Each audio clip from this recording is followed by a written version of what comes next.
અને મહત્વના સમાચાર ક્ષત્રિય આંદોલનને ડામવા ભાજપ એક્શન મોડમાં આવી ગઈ છે। કમલમ ખાતે સીઆર પાટીલ આજે બેઠક કરવાના છે તો ક્ષત્રિય આગેવાનો સાથે પાટીલની બેઠક યોજાવાની છે। વિવાદને શાંત કરવા માટે બેઠકમાં ચર્ચા કરવામાં આવશે। તો ક્ષત્રિય સમાજ છેલ્લા ઘણા સમયથી આંદોલન કરી રહ્યું છે, વિરોધ પર ઉતરી આવ્યું છે।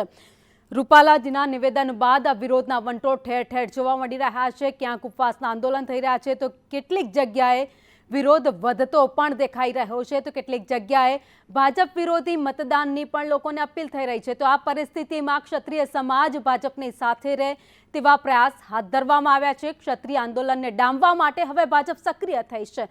સુરત બાદ કમલમ ખાતે હવે બેઠક કરવાની છે। બેઠક સીઆર પાટીલ યોજવાના છે। આ બેઠકમાં ક્ષત્રિય આગેવાનો પણ તેમની સાથે રહેશે અને આ બેઠકમાં ચર્ચા કરવામાં આવશે। તો રૂપાલાએ જે નિવેદન આપ્યું હતું ત્યારબાદ ક્ષત્રિય સમાજ રોષે ભરાયો હતો। ક્ષત્રિયાણીઓએ આંદોલનના સૂર છેડ્યા હતા, અનેક જગ્યાએ ધરણા પહોંચ્યા છે ને એક બાદ એક તેમની પાસે રહેલા કાર્ડ છે તે ચકાસ્યા બાદ જ પ્રવેશ છે તે આપવામાં આવી રહ્યો છે, જેથી કરી અને કોઈ અનિચ્છનીય બનાવ ના બને। ક્ષત્રિયો છે તેની સાથે વાત કરવા પ્રયત્ન કરીશું। શું નામ આપનું? પ્રોફેસર ભગતસિંહ ડોડિયા।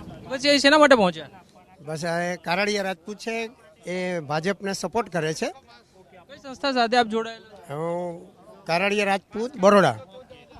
અન્ય એક ક્ષત્રિય છે તેની સાથે વાત કરવા પ્રયત્ન કરીશું। આપ ક્યાંથી આવ્યા? સાણંદ। અહીં તમને બોલાવવામાં આવ્યા છે? ખુદાય સમર્થન માંગવાનું કહે છે તો ભાજપને સમર્થન કે રૂપાલાને સમર્થન? ના ભાજપને। રૂપાલાનો વિરોધી? રૂપાલા મારા આવત નહીં ને। રૂપાલા ભાજપના છે? આ રૂપાલાને આપવાનું સમર્થન। એમને પણ સમર્થન? તો ક્ષત્રિયો છે તે આ સમર્થન છે તે જાહેર કરી રહ્યા છે અને અહીં એક બાદ એક ક્ષત્રિયો છે તે પહોંચી રહ્યા છે। મોટી સંખ્યામાં આજે ક્ષત્રિયોને અહીં એકત્ર કરી અને તેમને સમજાવવાનો પ્રયત્ન છે તે કરવામાં આવશે। તેમનું સમર્થન છે તે માગવામાં આવશે। અગાઉ દક્ષિણ ગુજરાતના ક્ષત્રિયો છે તેનું સમર્થન છે તે મેળવવામાં આવ્યું હતું। આપ ક્યાંથી આવ્યા? રાજકોટ। અહીં તમને બોલાવવામાં આવ્યા છો કે આપ આવ્યા છો? ના, બોલાવવામાં આવ્યા છે। કયા મુદ્દે તમે ચર્ચાઓ કરશો? તમારી કોઈ માંગણીઓ રજૂ કરશો કે કેમ? એ વડીલો નક્કી કરશે। નહીં, આપને ભાજપનું સમર્થન કરવાનું કહે છે તો ભાજપને સમર્થન કે પરસોત્તમ રૂપાલાને સમર્થન કે બંનેને? બંનેને સમર્થન છે। એટલે રૂપાલાએ જે પ્રમાણે માફી માંગી લીધી છે તો આપ માફ કરશો? હા, અમારે માફ કરવા તૈયાર છીએ। કઈ સંસ્થા સાથે આપ જોડાયેલા છો? અમે સંસ્થાના સમાજથી આવ્યા છીએ, કારડિયા રાજપૂત સમાજ। અન્ય એક ક્ષત્રિય છે તેની સાથે વાત કરીશું। આપ ક્યાંથી આવ્યા વડીલ? રાજકોટથી જ આવ્યા છીએ, અમે ભેગા જ છીએ। ભાજપને સમર્થન જાહેર કરશો? હા, કરશું।